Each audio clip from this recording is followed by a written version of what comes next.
every day. Long Island's own news network. This is News 12 Long Island. Now, the daytime edition. Joey gets the maximum. I'm Patti Browne. And Amy is there for it all. I'm Tyrell.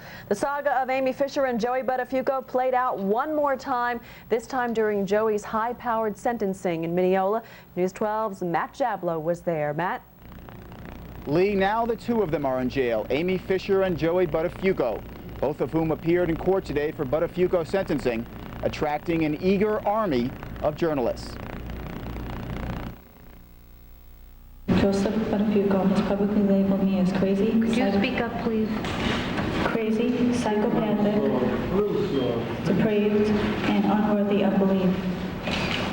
I was the subject of a made-for-TV movie inspired by Mr. Buttafuoco, in which he portrayed me as an obsessed teenager fantasizing a relationship with a married man who was faithful to his marriage and his family. His proclamations and denials continued until 6 weeks ago, when he stood before this court and admitted for all the world to hear that I was not some deranged teenager fantasizing a relationship.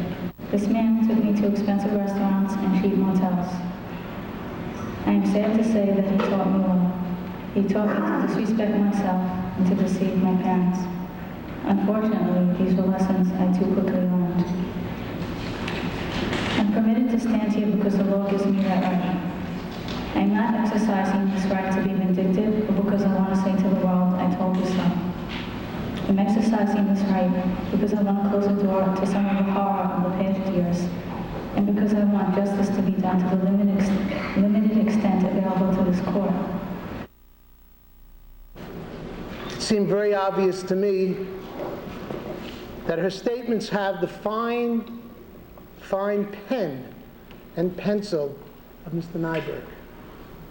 It's Mr. Nyberg who puts the words in her mouth.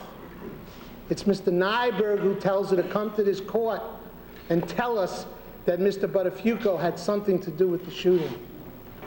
And I guess I have to quote Judge Goodman in describing Amy Fisher, who calls her that wild animal that stalked Mrs. Buttafuoco. To this day, Your Honor, and I didn't hear it from Amy Fisher once, the regret for what she did on her own, but once again, the passing of guilt to someone else, which is the pattern of her life. Perhaps Mr. Browne didn't hear what she said. How dare you interrupt me? It's a sentencing. You interrupted me, sir. Wait a moment. Judge. And in satisfaction thereof, your sentence as follows. You're to pay a fine of $5,000. You're to serve 6 months in a county jail as conditions of and concurrent with a 5-year probationary term. You've got to pay a surcharge of $150 and a $5 victim assistance fee. You've waived your right to appeal. That's all. So 6 months in jail, 5 years probation, and a $5,000 fine for Joey Buttafuoco. What would seem to be the final chapter in this lengthy saga. At his home this morning, he did not know if he would return, so he said goodbye to his family, headed for court.